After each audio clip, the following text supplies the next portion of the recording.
He's a good news story. Like, he came from the League of Ireland and worked his way up. 100%. So started as an attacking player, became a fullback. Yeah. You know, he really. Oh, I thought it was class. Righty. I think we're good to go. 1-2, 1-2. How's that? I feel a bit low today in my. That's just me. How does this not have a stand on it? One of the great design flaws. There we go. There we go. Okay, cool. I think we are happy, yes. Hello, everybody. Some Bits and Bobs is skulking around your feed once again. We will be doing rugby with Rory O'Connor and Ian Madigan tomorrow. Thursday, we will have the Friday panel most likely coming your way as well. So we figured, you know what, one more chewing of the fat, one more gathering of great minds. Conan is here, hello. Hi, Joe. And Ronan, hello. Hi, Joe. Who are the great minds of the three of us? That's a good question. That's the question. Where are the great minds? They weren't around. We got a punchy run in order to get through here. Some good stuff going on, interesting things. Johnny Sexton, part of the Ireland coaching ticket, seems to be in the offing. John Temple, owner of Dundalk, has given a very interesting interview to the local press. We'll play that. LeBron James and son, NBA history. Portmarnock is now pretty much nailed on for the Open, and more besides. Email in very quickly. Indosportpodcast@independent.ie is where to send your emails. John in Cork has done so. Makes another interesting point. We're not going to dwell overly on the Gaelic football rules situation, but I think there's something in this. Hello, Joan Coe. Real quick one on the new scoring system being put forward at the moment in Gaelic football. Where does this leave us in terms of the all-time championship scoring records? I don't think current all-time top championship scorer Cillian O'Connor will be best pleased if the new scoring record's introduced. Just one more reason as to why I don't think it should be introduced at all. For what it's worth, I'm on board with the rest of the enhancements. That's great. That's the correct terminology. The rule enhancements is Jim Gavin would approve. It's not an unreasonable point, you know, and I suppose it ties into that larger worry or sadness, actually. It's a sadness, I feel, that when we do this, the departure with the history of the game will be a real thing. This will be akin to Premier League 1992 line in the sand in terms of how we talk about the game, the achievements in the game, the records, the feel of it. Very, very soon, the kids will be saying, Colin Cooper, oh, yeah. He was the olden rules, wasn't he? Yeah. That Dublin team of the 20... Yeah. Oh, that was the olden rules, wasn't it? Yeah. A bit like now when Leaving Cert results are announced and someone says, what did you get in your Leaving Cert? Yeah. And you say, it's not really comparable. I was one of the olden Leaving Cert types. It's not the issue, but it's something that we should all be cognizant of, I think, that when these rules come in, if they come in, it is a line in the sand with the game. Raoul only scored one goal every 2 games. I mean, what's going on there? I mean, the records change as it goes along. Yeah. Conor McManus is playing against a blanket defence his whole career is another thing that the record books won't show. True.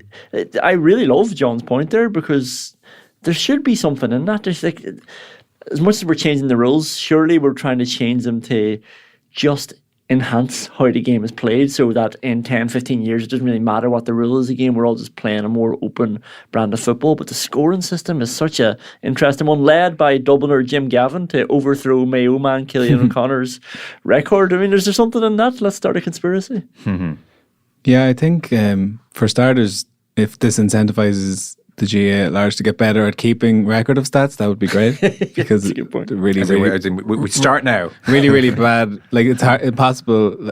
Like in any other sport, you can look up player X and they'll tell you their scoring from each season, that kind of thing. Seems like Conan would know better than me, but it seems like an impossibility anytime I try to do that. Of late, there's like dedicated people in different counties who do it. But it's like, I don't know if it's all that relevant, like the changing in records, because like you take basketball for example, which is the comparison of the day with the 3-point line. Like Will Chamberlain he scored 100 points in a game 17 years before the 3-point arc came in, you know, and you don't see 3-pointers making 100-point games a regular occurrence, you know. Single players aren't doing that. The ball's spread around a lot more. So I think we'll just make our peace with it. If it's a better product, then Okay, worth the price. Yeah. So in the world of rugby, Rory O'Connor and Cian Tracy reporting that Kieran Frawley is going to be included in the Irish squad, which is announced tomorrow. We'll obviously talk in more depth on Thursday's podcast. Peter O'Mahony is a major doubt. If he's out, Caelan Doris will be captain. He captained Ireland in that second test against South Africa. And then Jerry Thornley had the interesting story. Johnny Sexton has been approached by Irish management to assume a part-time mentoring role with the Irish out-halves. No agreement has been finalised yet. The expectation, though, is that Sexton will have small input during the Six Nations and possibly even forthcoming November internationals. Sexton will not be co-opted onto the Irish coaching ticket, and he's not expected to assume a coaching role per se. If it does come to pass, it's envisaged that Sexton will have a relatively restricted input in a kicking and advisory role to the Irish out-halves in the squad, who are, as Jerry says, relatively inexperienced. I knew he'd be back. I mean, I thought it would last more than 5 minutes, but I just can't keep away this man from rugby. So Andy Farrell has clearly said, this makes a lot of sense, Johnny. Come on in. Let's school them in your ways. Kicking, I suspect general play will come into it too. So, in effect, Johnny Sexton as your out-half coach. And beyond that, that's a face. What's that face? I don't know. Would a clean break not be better for the new incumbents? Go on. I don't know. Like, number one, my primary point would be, I always thought if Johnny Sexton was going to do something, he'd be doing it full on. Like, he wouldn't be taking a part-time, like, flitting in and out role. Yeah. So that's kind of interesting. And then, I just wonder, like, it's their era now. I think, what can he lend them that they don't already know? And just his presence in the camp, even as a non-playing part of the setup, I don't know, it's probably a distraction they could do without when they're trying to cement their place. They're already competing with each other without having to have the aura of, and the significant aura of arguably the greatest Irish rugby player ever. He's a constant comparison anyway. If he's standing right beside them, even more so. Interesting. Alex Ferguson looking down over David Moyes as he's on the sideline. And there is an element, like, Sexton's not long out of playing, Tom Brady time. Like, if the guys aren't performing well, you're here anyway. You've got your boots. Everybody's saying the same thing. Part of me doesn't mind it. Obviously, it's so much expertise. He's one of the greatest players of all time, sportsmen for Ireland. So why would you not have some sort of use for him? Is there an element of, every time I hear past players talk about Johnny Sexton, it's how mad he is on the training pitch and on how is that a nice environment that you'd be welcoming back in? And how is he going to accept a role where he's not paw prints over everything? He's so detail driven, is he not? Yeah, I think we have to give him a lot more credit. I think the caricature has gone a bit far on Johnny, the way we all talk about him. Okay. And he has softened massively in the last number of years because he had to. I mean, he details it in the book, that's fresh of mind. But other players have said as much as well, that when it became apparent to him when they would do personality tests and he was the only red colour in the entire dressing room, he realised his mode of leadership, which was, child of the 90s, Manchester United fan, Alex Ferguson, Roy Keane, that's leadership. He would say himself, that was his image of leadership. So he's softened on all of that dramatically. He is incredibly popular with the camp because he's great crack as well. And I think he has developed a real understanding as to how he talks to younger players. Leo Cullen, Stuart Lancaster sat him down and said, you have to understand, James Ryan was a wide-eyed 12-year-old in the crowd when you were beating Northampton in the Heineken Cup final. Therefore, when you go hard on him, it's a big deal. And I think he's kind of cognizant of all those things now. So when you say, what can he pass on to them, the out-halves that is, I would say infinite knowledge. Infinite knowledge when it comes to game management and the myriad decisions you have to make in a game depending on the time on the clock and on the scoreboard. Running lines, there are times where Crowley takes the ball in a static position, I think. Sexton will iron that out. How are your hips facing? Some of the stuff that the likes of Gaffney and Knox passed on to him, that thread runs through Leinster rugby now in a big way. Kicking, I mean, I know if I was struggling with my kicking, would I like Johnny Sexton there And again, people, he'll be on the big screen like O'Gara was for him. He'll be a looming, brooding presence. And I've missed a kick, and Johnny's looking at me as if to say, I could still do better than that. I think we have to give Sexton a lot more credit. He'll be living and dying by these guys doing well. He'll want them to do well. And so who would I turn to if I was having an issue? Johnny, I don't know what's happening. Have you got a quick fix here? I'm pulling it left all day. Yeah, I do actually. I can see exactly what you're doing, precisely what you're doing. So I think actually, and then in terms of culture and standards, like a phenomenon. So I actually can't see a downside. In fact, I would say if Jack Crowley or Kieran Frawley or Prendergast or any of the pretenders to the throne, if they are distracted or upset or thrown by the presence of Johnny Sexton trying to help them just because he was a big deal, then frankly, they're not going to cut it in that jersey anyway. The overall pressure is going to be too much for them anyway. This is nothing but a help, nothing but a resource. And the notion that Johnny's going to be bowling them out of it is an outdated. No, it's not even that. Like, and I want to emphasize. I won't have you attack him. It's no reflection. Like, it's well. I feel bad because I brought that up. It's well chronicled. He's like one of my favorite Irish sports people. I love Johnny Sexton. It's actually no reflection on him. It's just the enterprise that we work in here. Like, it's a ready-made narrative. Like. He mightn't be at the games, to be fair, if you're worried about the big screen. Yeah, but the comparisons are. And I think comparisons won't go away. But I think it's. Is it not more the point that I'm making that what is like?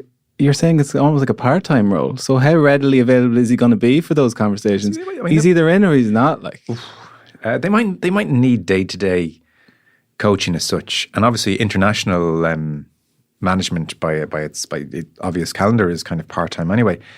Like, I'd say it's the kind of thing where Sexton's watching all of these games anyway, and so every 2-3 months, then he sits down, chats with them, here's what I'm seeing. If they have questions, pick up the phone. I know for a fact lots of rugby players currently playing still pick up the phone to Sexton and look for advice on things because his IQ is off the charts. So part-time, I mean, to be fair, like it's a breaking news story. We don't know the details yet. It may be that Johnny comes in one day a week across the Six Nations campaign and chats with the out-halves, and that's plenty. Maybe actually it's a good thing. They don't need him every day in minuscule detail hovering over them. And also Paul O'Connell did something similar when he retired, and then he ultimately became a fundamental part of the camp. So that might be the future for Johnny Sexton. It is interesting that last week he was like, yeah, I've had approaches from IRFU and Leinster, I'll think it over. And then a week later, he's thought it over. He's such a phenomenal relationship with Farrell. I suspect Farrell just rang him and convinced him. But Farrell has worked hard on Sexton and how he works with other people. Like there's a great story, that he was trying to communicate a move and one player couldn't get it, and Sexton's, and this is a couple of years ago, kind of lost the rag a touch, like, and Farrell kind of called him over and said, what's up with you? He said, well, you can't get it. And Farrell said, well, then you didn't explain it properly. And Sexton's a little bit, okay. And so like that's been happening in the background over the last couple of years. So I'd be absolutely welcoming that. And you know what? That little bit of old school standards, I don't think the game should lose that. I don't think sport should lose that. I think O'Connell and Sexton, that intensity, that's no harm having around the place. I don't know what you two are talking about is what I'm saying. It's such an interesting conundrum, and it's sport-wide, the driving the standards, because there is a fine line between driving the standards and you want to keep people to task and uphold those standards, but it can spill over to the other side then, where it's toxic and it affects people and it cripples confidence. And even just, obviously GAA is more my bag, but when county players come back to club trainings across the country as well, how some people get it right, they're able to drive the standards, they're able to lift things a little bit, but other people, like, he's not doing the move properly, we need to do this, we need to nail this. But yeah, maybe there's other ways to go about it. So if you're 10, if you're Frawley, if you're Crowley, me personally, I love this development. I'll be ringing him every day. Ronan, I'm sensing you think it could be an unhelpful presence. I don't know. I just feel like if it was me and I was in the camp, I'd be like, okay, Johnny had, I'm never going to be Johnny Sexton. I'm sure in their quiet moments they could admit it'd be an unbelievable achievement if they can surpass him. But like, this is my time now, and they have to compete with each other, as I said. That's enough to contend with. And maybe their personality types are different and they want to carve out their own niches and their own lanes, and they don't want advice. I don't know them well enough to make that assumption, but I just think it's not as much of a slam dunk as people might frame it. As you said, it's a breaking news story, so we'll see how it develops. Yeah. Again, this could be meeting them for coffee outside of working hours, or this could be in a tracksuit once a week at the high performance unit. We don't quite know the details yet, but it's very interesting. And Farrell's obviously got a good instinct for what the team needs and felt Johnny was just what they needed. So we touched on this on Monday's podcast with Dan McDonald. We played the audio of the fracas breaking out at Oriel Park on Friday night. This was between I legally just don't want to name specific people here, but I guess you could say John Temple is the new owner now of Dundalk, local barrister, and Andy Connolly had been the previous owner before Brian Anscough. He had sold to Brian Anscough, and that regime over the last 10 months did not work out well for Dundalk, obviously. So some kind of argument spilled out from a box of some sort, or the pub of some sort in the stand, out into the stands where Dan was talking to Rory Higgins, and he recorded it. We played that audio on Monday's podcast, and it was all very, very ugly. So John Temple, current owner, not happy about the situation. He has instigated bans to, we think, 7 people following the fracas. And John Temple has subsequently spoken to the press box, to James Rogers, local journalist. It's a lengthy interview, by the way. He covers all sorts of things. I mean, he's talking about the Dundalk financial situation. And he says at one point, to put it in lay language, it's a shit show. That's the reality. But here's a clip of John Temple talking about what happened on Friday night. I was punched in the back, but I was also, my mother, who was in her 70s, was present at the game. That same person punched and pushed my mother. My sister was hit in the face, and I witnessed my own sister being hit in the face by an individual. I was approached by off-duty Gardaí who advised me to leave the premises immediately.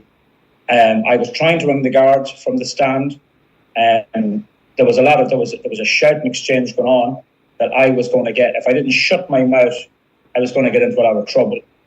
I can put it on this, that those people will never gain entry into Oriel Park or into a football game at Dundalk at Oriel Park, that they are now barred and they will be removed and arrested on site should they now come up to Oriel Park ever again. That I can tell you. I was the one who picked up the gauntlet on the 17th of September when I could have easily walked away and continued on my ordinary job as a barrister. I'm not in it for money. I certainly haven't got money out of it. All I've been doing is pumping money into it. What went on Friday night was no excuse. And for people just to go in and just hot-headed of whatever they want is a disgrace. So that's a sense of John Temple. Tricky in terms of what we can say, because you'd have to agree the allegations certainly are of criminal nature, really. So we'll just have to let that side of things play out. But there's a real seriousness to the situation when you hear him describe it. You're a Dundalk supporter. It's kind of staggering the extent to which this whole thing is unravelled. Yeah, it was a grave enough day as it was. Like, even beyond that, you see Rory Higgins, once of that parish, like Derry steaming through, with their progression, and meanwhile Dundalk are falling out of the league, and he would have been a big part of the rise under Stephen Kenny. So just juxtaposing that alone was kind of grim. And then this developed over the subsequent hours and days. It's just hard to believe. Like, I don't want to go over old ground with how it's come to this, like with the amount of money that was generated during those heady European days, and there's plenty of reasons why it hasn't been come to the surface, not least the fact that no refurbishment in Oriel Park, given those age-old issues with like ownership of the land, and they can't just be freewheeling. Like, in an ideal world, you would just put all of that into the stadium and it becomes a source of revenue in and of itself, but like that wasn't an option. You could barely see a new lick of paint in Oriel Park since those days. It's kind of crazy. It's too broad a topic probably to distill in this forum, but to take the audio alone, like, again, he's right in what he's saying, that like the club was all but done had he not come in with that saving grace. There's no long-term commitment though, like in terms of his long-term standing with the club, where they'll be from Division 1 and going forward, and what the ownership setup will be. I think it's like a stay of execution, if anything. Yeah. So he's talking about bans for life. Like, the extent to which he's going to be there for the foreseeable future remains to be seen even. So, but as you said, it's actually not a footballing matter or an Oriel Park matter. It could be a criminal matter, the way he's described it there. Portmarnock, we'll come to LeBron in a second, is set to make history. So it's pretty much nailed on now, I think, that Portmarnock Golf Club is going to be the first course outside of the UK to host the Open. This is on foot of the government yesterday to committing to financial backing, 35 to 40 million euro of public money, which will go into infrastructure outside of the gates of the club. I should emphasise it's not going into Portmarnock facilities. In effect, if you've played there or been around that neck of the woods, access is an issue. They're going to have to build a new road, most likely over water, because otherwise it'd just be very, very difficult. So I presume that's where a chunk of the money is going to go. And so Golf Ireland released a statement, and I don't suspect they're doing it, on a whim. And they talked about momentous development and talked with great confidence about this happening. So the word seems to be, based on all the reporting, you can see James Corrigan in the paper today, the Independent today. The plan is for the Women's Open to go to Portmarnock in 2029, and then within 5 years of that, 2034 being the latest, the Open Championship will be at Portmarnock.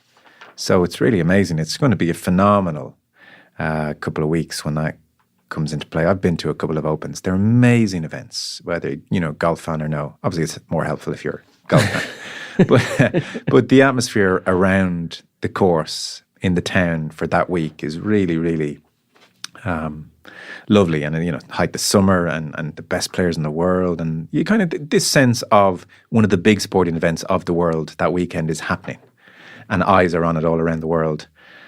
And I was just doing the maths there. Rory McIlroy will be, in 2034, 45 years old. The major drought will have hit year 20.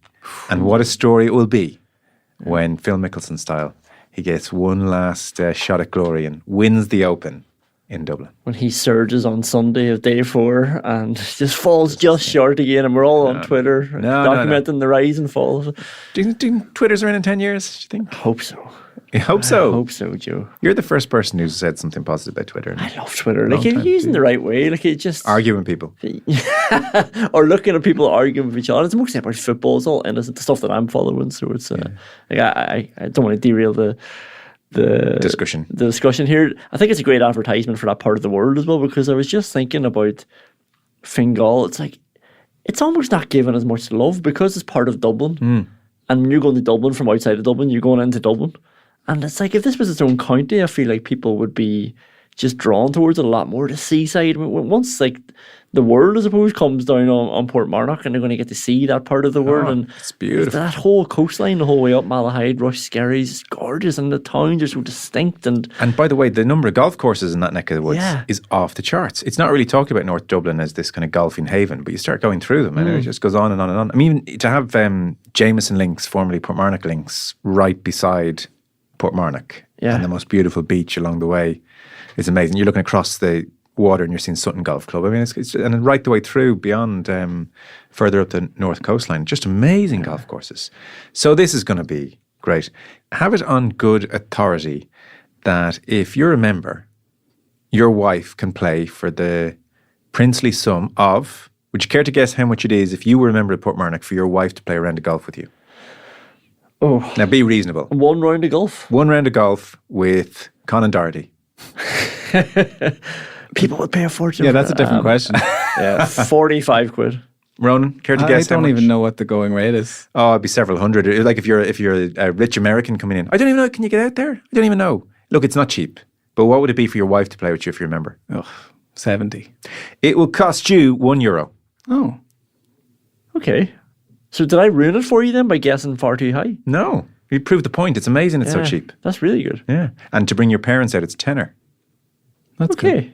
It's very it's a lovely aspect. Obviously, I thought it was going to be. No. It's 1,200 quid to do that. No. Can I ask an uneducated question and we can cut this out? Well, it's a podcast. I think that's the majority of questions. And I'm actually not trying to be deliberately inflammatory or Little Ireland or anything like that. But is there any unease that will need to be confronted with an Irish golf course hosting the British Open as a cultural thing?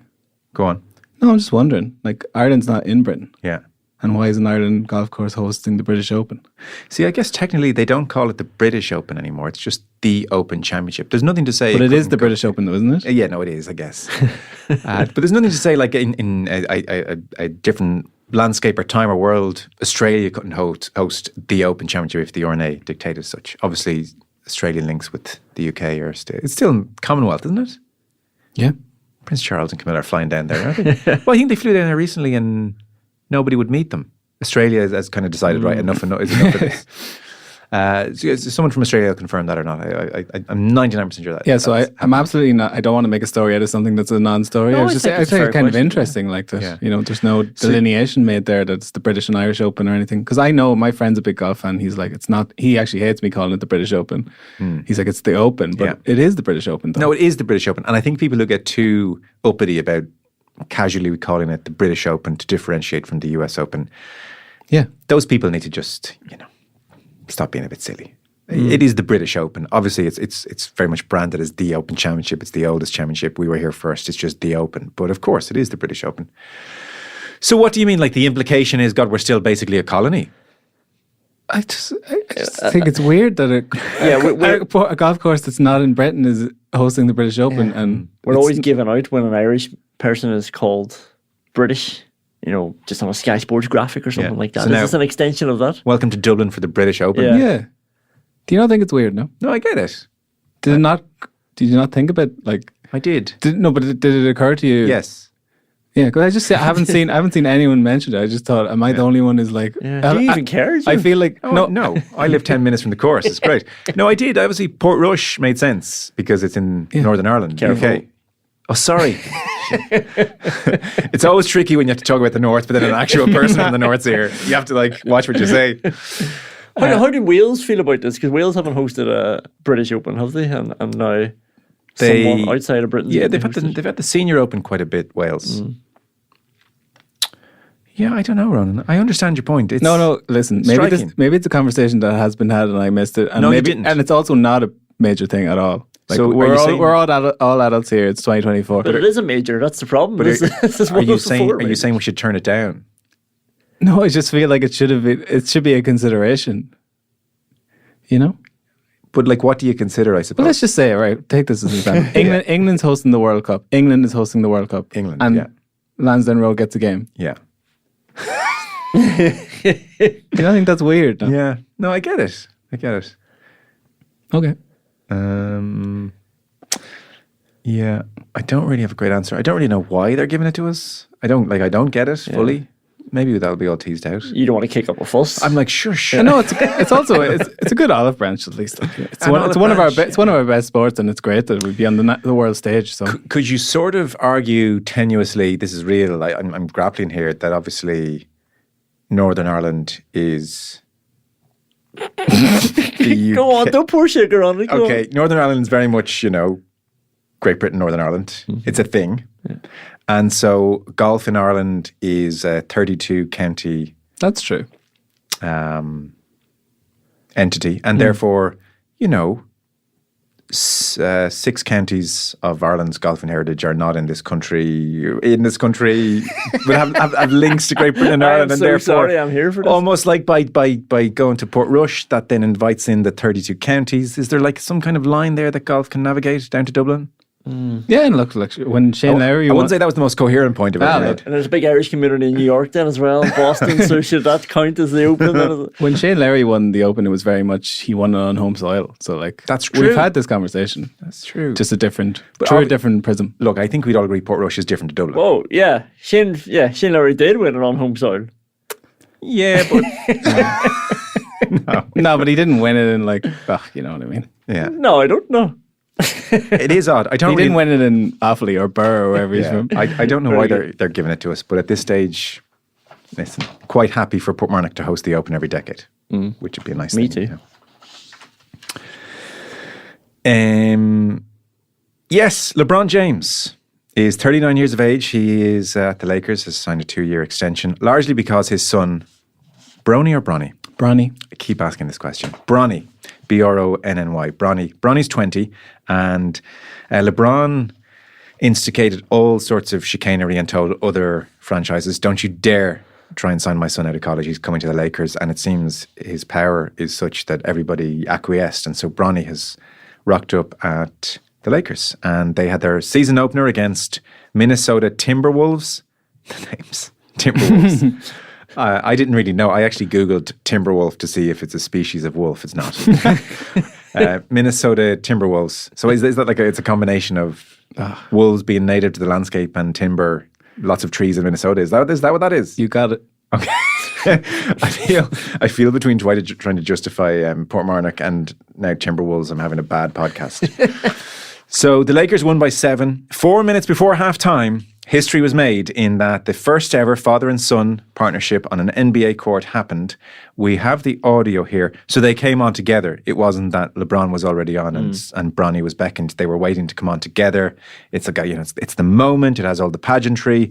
Like, again, it's so thought out that watching courtside were Ken Griffey Sr. and Ken Griffey Jr., who had done the same in Major League Baseball in the 90s. They're courtside, you know what I mean? So America does this kind of thing very, very well. So we have some audio, and you'll hear LeBron giving Bronny some last-minute words of wisdom before away they go. All ready? All right. You see the intensity, right? You just play carefree, though. Don't worry about mistakes. Just go out and play hard. History tonight. The first father-son duo to play together in an NBA game. This is all in the family. And what a celebration for the James family. Bronny's brother and sister, his mom on hand. Bronny, you were locked in all week, and you said you would soak in the moment after the game. What will you remember most about tonight? Just going up to that score stand with my dad, checking in for the first time. That's a crazy moment I will never forget.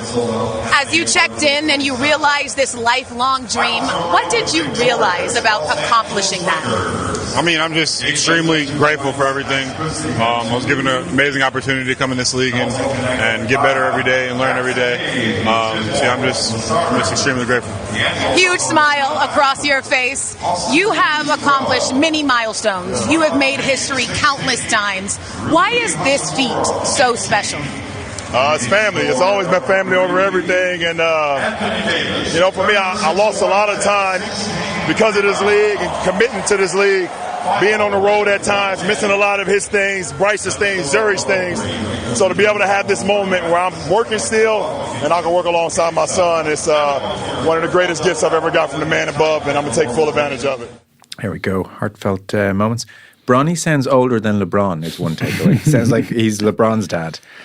I'm not sure about that advice, by the way, as you're about to come on. You see the intensity, right, in very warning terms. But play carefree. Yeah. If Johnny Sexton's pulling that with Kieran Frawley, then I got problems. Just don't worry about mistakes. Just play hard. I love that. You see the intensity, though. Be nervous. But just be alert. That's what you expect. Okay. Any father and son Animal Kingdom advice to be discharged. It's like that line in Ted Lasso, keep calm and get fired up. Yeah. That kind of thing. It's fascinating, isn't it? Like I was just chatting to Shane outside. LeBron James has maneuvered this so deftly, over a long time, and it'd be different if he was doing it on a no-mark franchise, like, for example, the Minnesota Timberwolves, and but he's using the most famous franchise in American sports as his own personal plaything and family crash. Yeah. Meanwhile, Aaron Rodgers getting gypped because he didn't want the manager. He was asked, by the way, so what's the situation or the vibe at home? And reassuringly, it's just like any father and 20-year-old son in that he says, yeah, he pretty much just stays in his room playing video games and I'm downstairs with my wife watching TV. So we don't talk that much at home. Yeah. But obviously, what an amazing thing to do with your son. Obviously, it's ridiculous. LeBron going to play for 2 more years. How's he doing? Is he looking okay? Pretty good, yeah. He was in I hope you've seen some of the Dream Team over the summer in the Olympics. I missed a lot of it, It's phenomenal. He was brilliant, considering he's playing with the best players in the world and he was still shining. It's unbelievable, really. But it's a fascinating season. JJ Redick is the coach.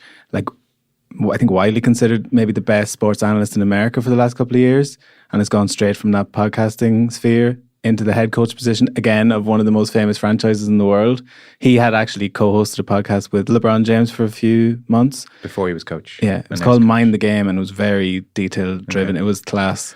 But so it seems like LeBron kind of in some ways facilitated that as well. Right, wow. And just the last one, what I have read about Bronny is that he absolutely is NBA standard and would have probably made it into the NBA, but maybe not necessarily the Lakers, and certainly not to this kind of interest. Is that about right? He's okay. He wasn't a 5-star recruit. Like, he was never going to be in the first couple of picks in the draft, but certainly good enough to be picked in the draft. Be interesting. Like, he's to go back to the Johnny Sexton thing a little bit. Like, he's never going to aspire to be anything like his dad. Yeah, which is no shame in that. He's going to be. I think he's going to be a workable NBA player. So that'll be a great career for a lot of people. It sure would. Fellas, we're out of time. We've rabbited on too much. That was bits and bobs for this week. In fact, we're not going to get around to it on Thursday or Friday. If you're looking for some football talk, that has been deliberately held back because we have Jonathan Wilson and Ruth Fahey on the way talking Champions League, talking about Ireland's game against Georgia on Friday night. So keep an eye out for a football podcast in your feed elsewhere. Conan, thank you very much. Thank you. Ronan, thank you. Thanks, Joe.